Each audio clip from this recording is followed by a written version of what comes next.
Tres personas que no ven la muerte. Elías, cuyo nombre significa "El Señor es mi Dios", fue un profeta de Dios extraordinario. Surgió durante una temporada turbulenta en la historia de Israel, cuando la nación se había alejado del Señor para adorar a Baal.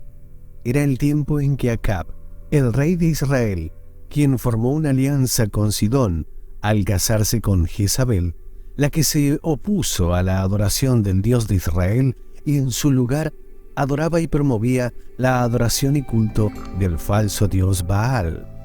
La misión de Elías era restaurar a los israelitas al único Dios verdadero, y cumplió esta visión antes de ser llevado al cielo. Elías impugnó a los profetas de Baal en el monte Carmelo.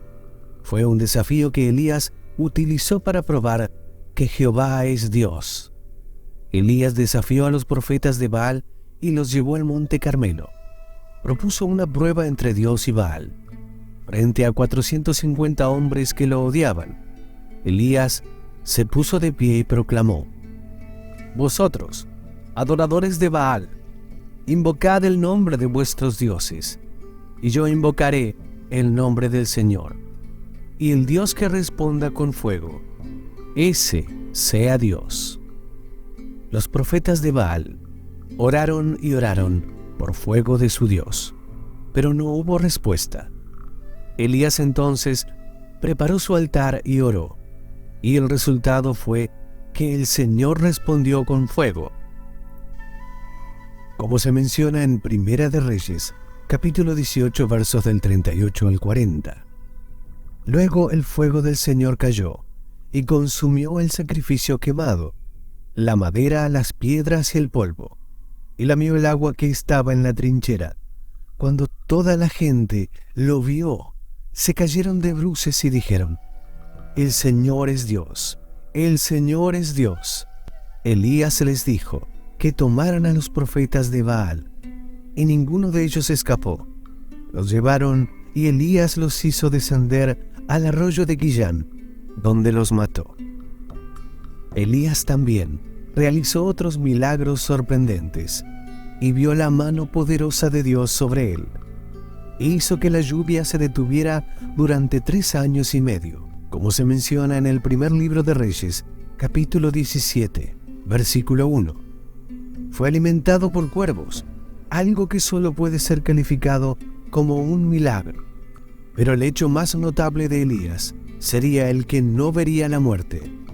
Dice en 2 de Reyes capítulo 2, versículo 11: «Y aconteció que yendo ellos y hablando, he aquí un carro de fuego, con caballos de fuego, apartó a los dos, y Elías subió al cielo en un torbellino».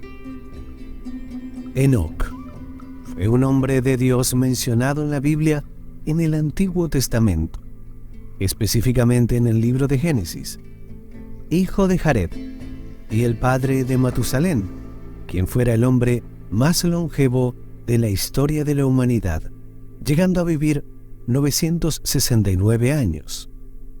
Enoc fue una de las personas que no conoció la muerte.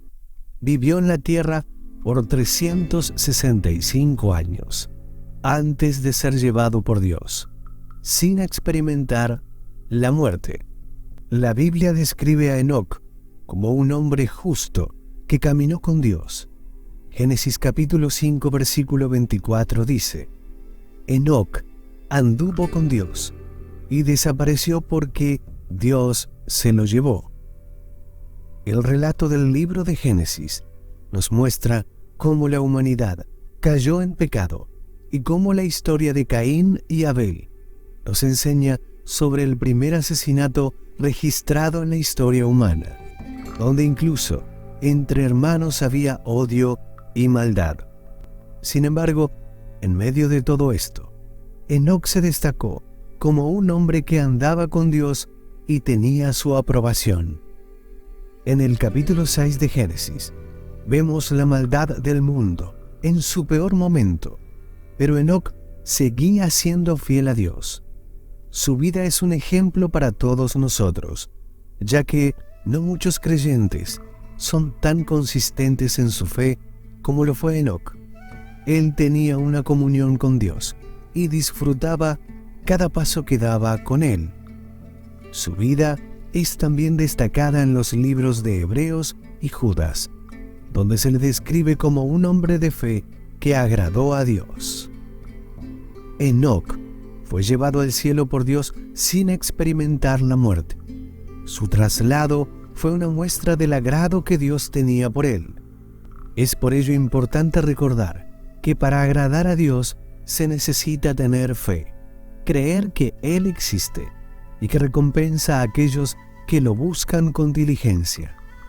A pesar de vivir en una época pecaminosa y en un mundo impío, donde Dios era despreciado, Enoc eligió buscarlo y caminar con Él. Todos hemos sido creados para caminar con Dios y tener comunión con Él. Enoc fue un hombre piadoso que caminó con el Señor, y así Él mismo lo llevó al cielo sin que experimentara la muerte. Esta historia, entonces, es un ejemplo de cómo debemos caminar con el Señor y buscarlo con todo el corazón para agradarlo. Como se menciona en Hebreos, Enoc no experimentó la muerte, pues Dios lo llevó directamente al cielo, mientras su familia lo observaba con gran asombro. Enoc fue llevado por el Señor, un privilegio que pocos han tenido. Los arrebatados en la segunda venida de Jesucristo. El arrebatamiento de la iglesia es un evento muy importante que se menciona en la Biblia. Este suceso es descrito en Primera de Tesalonicenses, capítulo 4, versículos 16 y 17, donde dice: porque el Señor mismo descenderá del cielo, con voz de mando, con voz de arcángel y con trompeta de Dios, y los muertos en Cristo resucitarán primero. Luego los que estemos vivos, los que hayamos quedado, seremos arrebatados, junto con ellos en las nubes, para encontrarnos con el Señor en el aire, y así estaremos con el Señor para siempre. Tal como Enoc y Elías, los creyentes en Jesucristo serán llevados al cielo para encontrarse con el Señor y no experimentarán la muerte. Esta es una promesa maravillosa para aquellos que creen en Jesucristo como su Salvador y han entregado sus vidas a Él. La Biblia nos enseña que la muerte es el resultado del pecado en el mundo, pero Jesucristo vino a vencer el pecado y la muerte a través de su muerte y resurrección. Aquellos que ponen su fe en Él tienen la promesa de vida eterna y no experimentarán la muerte, sino que serán llevados al cielo en el arrebatamiento. Por eso, estimados amigos y hermanos, animamos a todos los creyentes en Jesucristo a vivir sus vidas con la expectativa del arrebatamiento, sabiendo que un día estaremos con el Señor para siempre. Y para aquellos que aún no han puesto su fe en Jesús, los invitamos a hacerlo y a experimentar las maravillosas promesas de salvación en Cristo Jesús.